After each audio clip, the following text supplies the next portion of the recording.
Je veux vivre pleinement de mon activité. Je veux être libre. Je veux vivre en abondance. Je veux me sentir légitime. Je veux aider un maximum de personnes. Je veux apporter du bien-être au plus grand nombre. Je veux avoir des résultats rapides. Je veux que les gens reconnaissent mon super pouvoir. Je veux avoir un impact positif sur le monde. Mais au fait, comment on fait pour arriver à tout ça ? Bienvenue sur Wellness Impact, le podcast dédié aux entrepreneurs du bien-être et du mieux-être.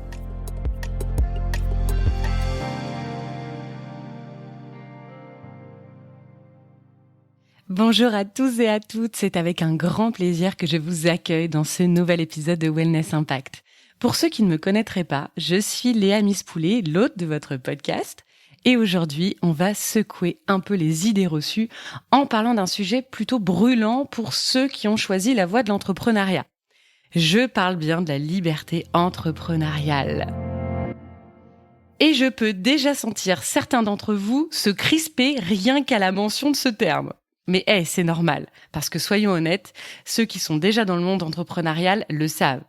La liberté, ça se passe pas toujours forcément comme on l'avait imaginé. Alors, beaucoup de gens voient l'entrepreneuriat comme le Graal de la liberté. Être entrepreneur, c'est être libre de ses horaires, de ses choix et bien sûr de sa paye. On a tous cette image d'un entrepreneur qui bosse sur une plage paradisiaque avec un cocktail à la main en faisant des millions. C'est le rêve, non ? Oh yeah. Mais laisse-moi te dire que la réalité est un petit peu plus complexe que ça. Et oui, derrière cette image alléchante se cache une réalité plus nuancée. Une fois plongé dans le bain, on découvre vite une réalité faite de longues heures de travail, de responsabilités écrasantes et de pression constante pour réussir. La quête de liberté peut rapidement se transformer en une forme subtile d'esclavage où on se trouve à jongler avec des tâches interminables, à gérer des crises, etc. Parfois, on se demande si cette liberté tant aspirée existe vraiment.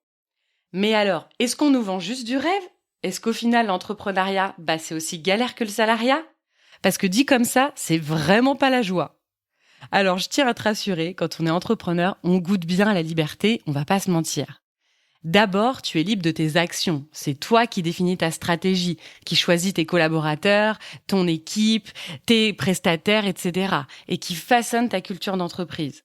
C'est toi le patron, comme on dit.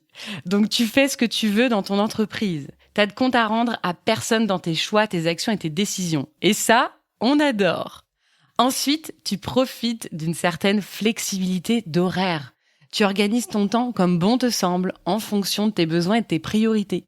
Fini les horaires fixes et les congés imposés. Tu peux travailler de 8h à 16h ou de 11h à 15h, etc. Libérer ton mercredi après-midi pour passer du temps avec les enfants. Tu peux prendre tes vacances en janvier comme en plein mois de juin sans avoir à te justifier. C'est la partie dont on rêve tous, n'est-ce pas ? Et oui, tu peux vivre ça grâce à l'entrepreneuriat. Mais voilà, tu l'as senti venir ? Cette liberté, elle n'est pas sans contrainte. Il ne faut pas croire que l'entrepreneuriat rime avec insouciance et farniente. Si c'est ta seule ou ta principale motivation pour intégrer ce monde, revois un petit peu ton projet. Être à son compte demande un investissement personnel considérable. C'est quelque chose que je t'apprends pas. Quand tu es dans le feu de l'action ou quand tu as des affaires à régler, les journées de travail s'allongent, les week-ends sont parfois sacrifiés et les vacances sont rares. Et parce que c'est toi le patron, tu es constamment appelé à porter plusieurs casquettes à la fois. Chef d'orchestre, stratège, commercial, chef de projet, la totale quoi. Et ce genre d'implication et de sacrifice, tu le ressentiras surtout durant les premières années d'activité.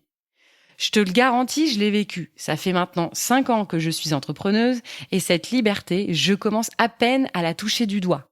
Alors je te rassure, ce n'est pas pour tout le monde pareil non plus. Bref, ça, je t'en ai parlé dans mon épisode hors série spécial vacances. Bon alors, sur les années d'avant, tu seras esclave un petit peu de ton entreprise. Oui, c'est un fait et il faut dire les choses comme elles sont. Comme je te l'ai dit, cette liberté à laquelle on aspire tant et après laquelle on court, elle est paradoxale. Tu ne pourras vraiment y goûter qu'une fois que tu auras mis en place les bases solides de ton entreprise et que tu auras trouvé un certain équilibre. Au début, tu vas devoir tout donner. Tu seras obsédé par ton projet, par ton entreprise. Tu vas y penser H24 et sacrifier beaucoup de choses pour la voir grandir. Mais c'est le prix à payer pour atteindre tes objectifs et te rapprocher de cette liberté tant désirée.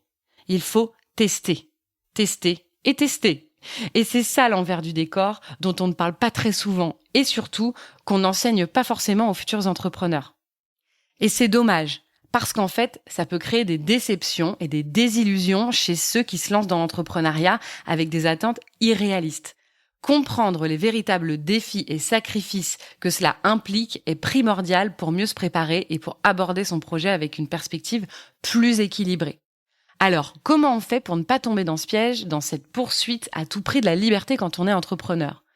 Et oui, tu te doutes bien que je ne vais pas juste me contenter de casser ce mythe de la liberté entrepreneuriale, non. Mais si elle est peut-être paradoxale, elle n'est pas inatteignable pour autant. Il suffit d'avoir une bonne stratégie. Et encore une fois, de tester et de tester. Alors mon premier conseil, ne te berce pas trop d'illusions. Ça peut paraître cru dit comme ça, mais c'est un fait. Quand on commence à imaginer son entreprise, on a tendance à planer, à se faire des films, à se voir déjà libre de toute contrainte, avec des horaires flexibles et des vacances à volonté. Mais la réalité, tu l'as compris, est bien différente. Il faut comprendre que la liberté totale dès le début de l'aventure entrepreneuriale est un illusoire. Les premières années seront intensives et exigeantes. Donc, tu dois t'y préparer mentalement et émotionnellement. Sans ça, tu risques de vite te démotiver et te décourager dès les premiers obstacles. Je dis pas que c'est impossible, que ça se passe super bien dès le début, pas du tout. Par contre, il faut garder les pieds sur terre et ne pas trop espérer goûter rapidement à la liberté. Tu devras investir du temps et de l'énergie dans ton entreprise pour la faire décoller. Plutôt que de rêver d'une liberté instantanée, fixe-toi des objectifs réalistes et atteignables. Savoure chaque étape franchie, chaque victoire, aussi petite soit-elle.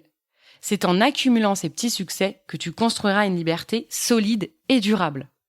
Ensuite, établis des priorités claires.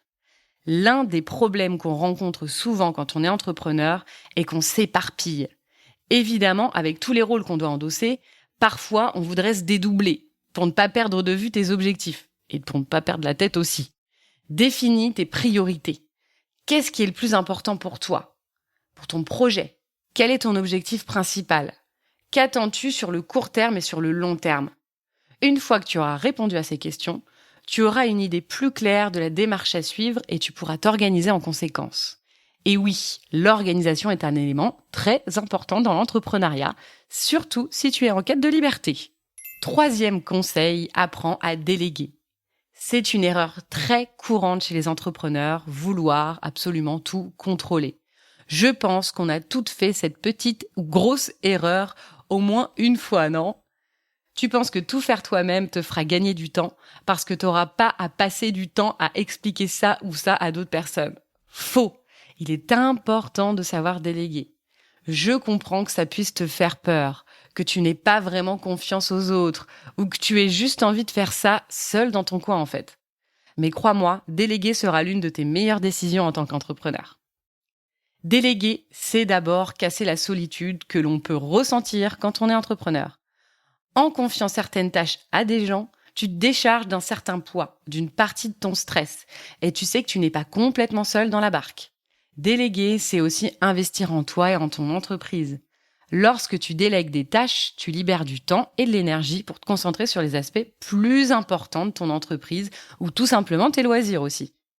Comme ça, tu as le temps de siroter ton petit café sans stress, d'aller faire du yoga après un rendez-vous client, de partir en vacances, chose qui n'est pas très évidente quand on commence à créer son entreprise. Pour aller plus loin sur ce sujet, je te conseille d'ailleurs d'écouter l'épisode 51 de Wellness Impact, dans laquelle je parle des raisons pour lesquelles ton activité bien-être ne décollerait pas. Bref, tout ça pour te dire que tu as besoin de déléguer pour ton bien-être personnel et professionnel.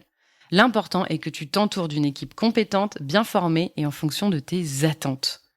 Apprends à relâcher un petit peu et à faire confiance. Et tu verras, ça t'allégera d'une grosse charge de travail. Ce qui nous amène au 4e conseil, choisis la vie que tu veux vivre. L'une des raisons qui fait qu'on devienne esclave de son entreprise, c'est que nous perdons de vue nos propres aspirations et nos passions. Souvent, on se laisse entraîner par les exigences de notre travail, les attentes de la société ou les pressions financières. Résultat, on néglige ce qui nous rend véritablement heureux et épanouis. Quand je te dis souvent de choisir la vie que tu veux vivre, je te demande de prendre le temps de réfléchir à ce que tu veux vraiment faire de ta vie entrepreneuriale. Combien de temps est-ce que tu veux passer dans ton cabinet ? Dans quelles conditions tu veux travailler ? Quels sont tes horaires de rêve ? Quel jour tu vas consacrer à ta famille ? Bref, comment tu vois cette aventure ? Ne pense pas aux obstacles que tu pourrais rencontrer, mais vraiment à ce à quoi tu aspires. Une fois que c'est clair dans tes idées, il te sera plus facile de mettre en place ton organisation et de fixer tes limites pour faire en sorte de les concrétiser. Alors, ça ne va pas marcher du premier coup. Tu vas travailler tard, tu vas louper des dîners, tu vas te sentir débordé dans un premier temps, mais petit à petit, tu construis ton chemin vers l'équilibre entre vie pro et vie perso et bien sûr, vers la liberté. Mon dernier conseil est de garder la passion vivante. À un moment donné, tu vas peut-être te perdre dans ton parcours entrepreneurial. Tu seras tellement focus sur la réussite et la quête de liberté que tu vas oublier pourquoi tu fais tout ça. Ça arrive très très souvent. Donc, de temps en temps, secoue-toi, réveille-toi. Quand tu commences à ne plus être enthousiaste, quand tu sens que ça te stresse trop, quand tu vois que tu commences à te lasser de ce que tu fais, c'est un signal. Essaie de te rappeler pourquoi tu as choisi de devenir entrepreneur. Retrouve la passion qui t'a animé auparavant pour ne pas te sentir oppressé par ton projet. Apprends à apprécier les bons comme les mauvais moments de ton parcours et tu verras que tu seras épanoui dans le rôle de chef d'entreprise. Souviens-toi, si tu baisses ta garde ou que tu te laisses aller, ton entreprise peut très vite devenir une prison dorée. Être à son compte te donnera de nombreux avantages comme de nombreux inconvénients. Si tu arrives à jongler avec ça, alors oui, tu profiteras pleinement de la liberté. Je sais que c'est pas facile, c'est pas toujours évident, mais ce n'est pas impossible. Lorsque tu te sens dépassé par les événements, ne tarde pas à solliciter de l'aide, que ce soit de ta famille, de tes amis ou même d'autres entrepreneurs. Voilà, j'espère que cet épisode t'aura aidé à mieux appréhender l'entrepreneuriat et à éclaircir un peu ce paradoxe de la liberté. Je te dis à bientôt pour un nouvel épisode. Et si tu l'as aimé, n'hésite pas à laisser un avis ou mettre quelques étoiles. À bientôt! Merci d'avoir écouté cet épisode. J'espère qu'il saura t'aider et t'éclairer. N'hésite pas à le diffuser à un maximum de personnes. Et n'oublie pas de t'abonner sur mon compte Instagram léa.misspoulet. À bientôt!